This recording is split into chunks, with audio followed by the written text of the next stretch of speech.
온몸이 피투성이가 된 채 6살 여자아이가 뛰쳐나왔습니다. 등, 가슴, 팔, 곳곳에 혈흔이 묻어 있었죠. 그러나 피에 젖은 사람은 여자아이 하나가 아니었습니다. 아이의 등 뒤로 보인 광경은 마치 공포영화의 한 장면 같았죠. 그녀와 비슷한 나이로 보이는 또래 아이들 역시 붉은 핏자국을 묻힌 채 두려움에 질린 얼굴로 도움을 요청하며 울부짖고 있었습니다. 놀랍게도 그들이 뛰쳐나온 곳은 호프 오브 하트 어린이 클럽. 그날 오전 아이들은 테일러 스위프트를 테마로 이곳에서 춤을 배우고 있었습니다. 이 동작은 이렇게 먼저 팔을 들고. 평범한 방학날, 평범한 수업. 하지만 불과 몇 시간 뒤 그곳은 공포로 물든 학살의 현장이 되고 말았습니다.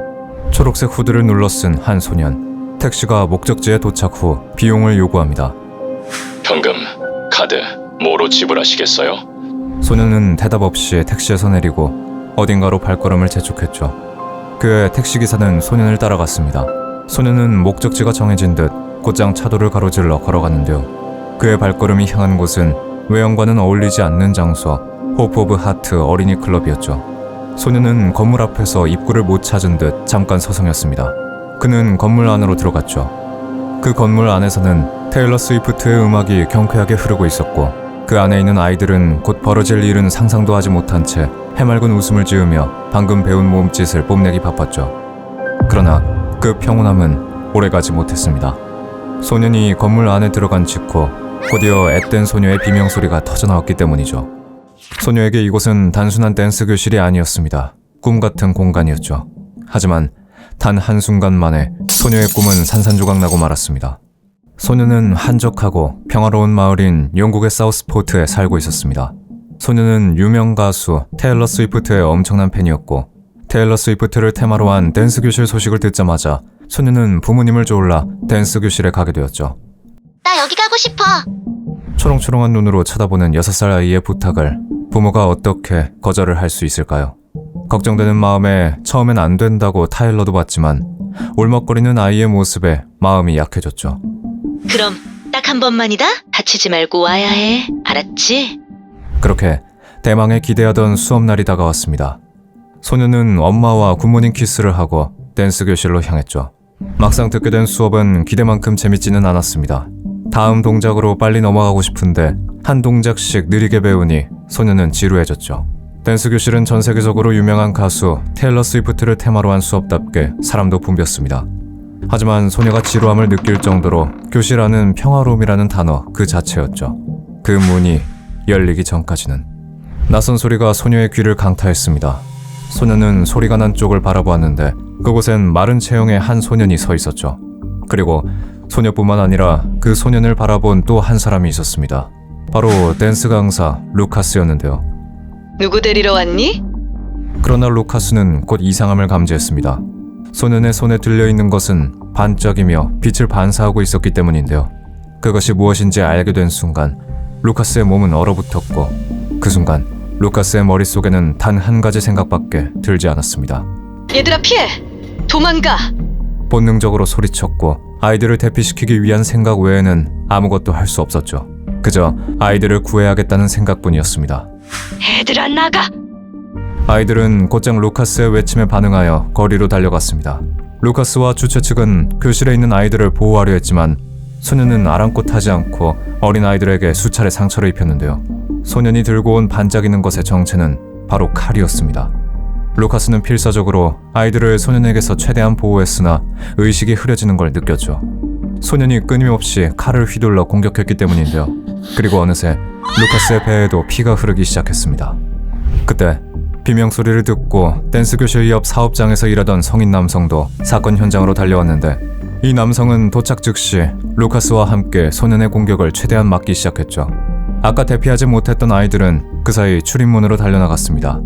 그 과정에서 몇몇 아이들은 넘어졌고 공포에 질려 울음을 터뜨리며 비틀거리면서도 거리를 향해 열심히 달려갔습니다.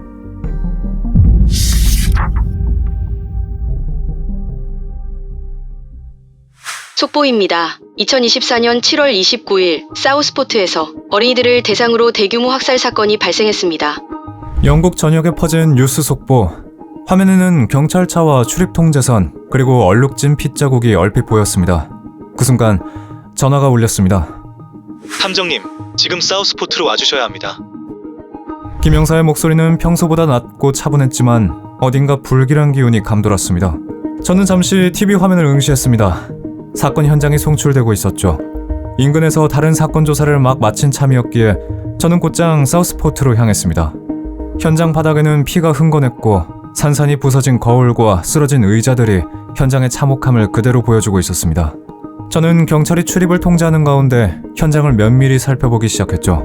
강사와 학생들이 대피하던 중에 넘어졌던 흔적, 대피 과정에서 쓰러진 댄스 교실의 물품들, 그리고 무엇보다 범인이 남긴 흔적이 눈에 들어왔습니다. 사건을 더 깊이 이해하기 위해 당시 댄스 교실에 있던 강사를 인터뷰했는데요. 생존자는 트라우마 때문인지 사건 당시의 기억이 명확하지 않았습니다. 하지만 단 하나 확실하게 기억나는 것이 있었는데요.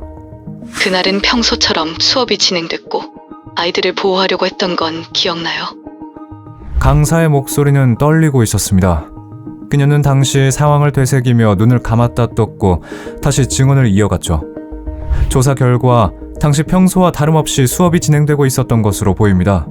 범인은 칼로 피해자들을 수차례 찔렀다고 했죠. 다음으로 사건을 목격한 주민들을 인터뷰해보았는데요. 끔찍한 비명소리가 들리더니 어린 아이들이 뛰쳐나왔습니다. 그것도 온몸에 피를 묻힌 채 말입니다.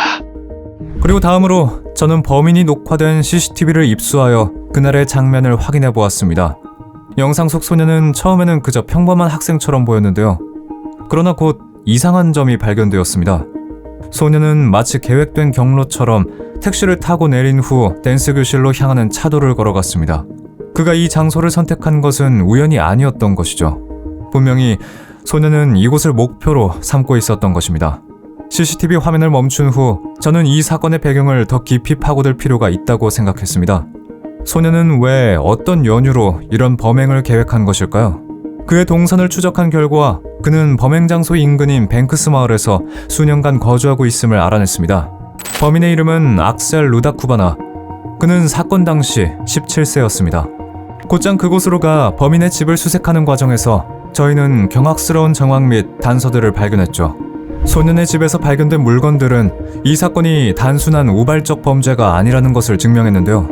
고작 17세의 소년이었던 범인의 집에서 다량의 칼과 활들이 발견됐고 증거는 그뿐만이 아니었습니다.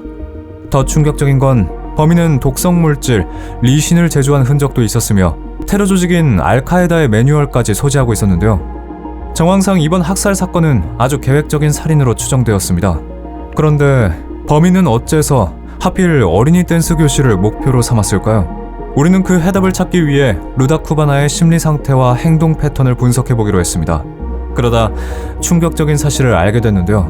루다쿠바나는 사건 발생 5년 전인 2019년 아동상담 전화에 전화를 걸어 이런 이상한 질문을 했었다고 합니다. 누군가를 죽이고 싶다면 어떻게 해야 합니까? 그의 폭력성과 가학적인 성향은 이미 오래전부터 존재하고 있었던 것이죠. 그는 살인과 대량 학살, 폭력에 대해 비이성적인 집착을 가지고 있었고 그것을 실현하기 위한 방법을 오랜 시간 동안 계획했던 것입니다. 실제로 이미 루다쿠바나는 동급생을 폭행한 전적도 있었던 것으로 밝혀졌죠. 하지만 아직 놀라긴 일렀는데요. 루다쿠바나가 사건 직후 경찰에게 한 말은 정말이지 경악스러웠습니다. I'm glad they're dead. 그는 사람을 죽인 것에 대해 전혀 후회하지 않았습니다. 오히려 만족감을 느끼고 있었죠. 이것은 다시 한번 단순한 우발적 살인이 아닌 명확한 목적과 계획이 있는 학살이었다는 것을 우리에게 알려주면서 이 사건의 본질은 명확해졌습니다. 범인은 예전부터 살인에 대한 계획을 세웠고 무력한 어린아이들을 표적으로 삼은 것이죠. 범인의 집에서 발견된 많은 수의 흉기들, 독극물 제조 흔적, 그리고 그가 남긴 발언들, 그의 집에서 발견된 검색 기록들과 동급생을 폭행한 전적까지 모든 것이 하나로 이어졌습니다. 이 사건은 6세에서 9세 사이의 아이들이 사망한 비극적인 사건이었는데요. 아이들은 공포의 현장에서 겨우 탈출할 수 있었고 아이들이 가진 상처는 사건의 참혹함을 여실히 드러냈죠. 이 사건으로 총 3명의 아이는 목숨을 잃었고 5명은 중태에 빠졌습니다. 중태에 빠진 사람 중 2명은 바로 루카스와 성인 남성이었는데요. 그들은 아이들을 보호하려다 다쳤고 그들의 희생 덕분에 더 큰 참사로 번지는 것을 막을 수 있었습니다. 그들의 희생이 빛을 발했는지 다행히도 9명의 원생들은 부상을 입었을 뿐 중태에 빠지지는 않았죠. 그날의 소식은 혈흔과 함께 곳곳에서 퍼져나갔고 피해자들의 상처와 그날의 트라우마는 사건의 비극을 여전하게 알리고 있었습니다. 이제 저희는 그에게 법의 심판이 내려지기만을 기다렸는데요. 그러나 사건은 언제나 그렇듯 예상치 못한 방향으로도 흘러갔습니다. 사건 당시 루다 쿠바나는 미성년자였기에 신상이 공개되지 않았는데요. 그리고 뜻밖의 추가 피해자가 생겼죠. 테러 조직 알카에다의 매뉴얼을 가지고 있었다는 사실이 알려지자 그가 무슬림이라는 소문이 SNS를 통해 단 하루 만에 급속도로 퍼졌고 이로 인해 무고한 무슬림인들이 공격을 받았습니다.